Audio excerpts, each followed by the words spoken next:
ମାନେ ମୁଁ ବର୍ତ୍ତମାନ ଡ୍ୟୁଟିରୁ ପଳେଇ ଆସିଛି। ଡ୍ୟୁଟିରୁ ଆସିକିରି ଫ୍ରେଶ୍ ହେଇକିରି ବର୍ତ୍ତମାନ ବସିଛି ରାତିର ଖାଇବା ତିଆରି କରିବା ପାଇଁ। ରାତିରେ ଆଜି ବନେଇବି ମ୍ୟାଗି ଆଉ ରୁଟି। ସେଥିଲାଗି ମୁଁ ଆଳୁ କିଛି କାଟି ନେଇଛି, ପିଆଜ କିଛି କାଟି ନେଇଛି, ବିଲାତି କିଛି କାଟି ନେଇଛି। ତେବେ ମୋର ଏକୁଟିଆ ଲୋକ ବୋଲି ମୁଁ ତ କଢ଼ାଟା ବସେଇଛି, ସେଥିରେ ସୋରିଷ ତେଲ ଦେଇ କିଛି ପକାଇଦେବି। ସୋରିଷ ତେଲ ଗରମ ହେଲା ପରେ ବର୍ତ୍ତମାନ ସେଇ ପିଆଜକୁ ଟିକେ ପକାଇ ଦେଉଛି।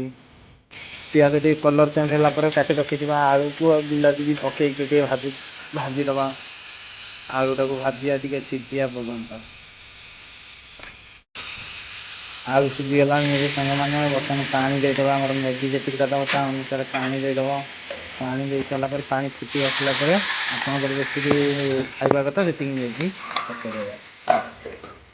ଏବେ ଦେଖନ୍ତୁ ସାଙ୍ଗମାନେ, ମୋର ମ୍ୟାଗି ଅଲରେଡ଼ି ହେଇଗଲାଣି। ଏବେ ଗ୍ୟାସ୍ଟା ବନ୍ଦ କରିଦେଉଛି। ପୁଅ ପିଲାଙ୍କ ପାଇଁ ମ୍ୟାଗିଟା ହେଉଛି ସହଜ ରେସିପି।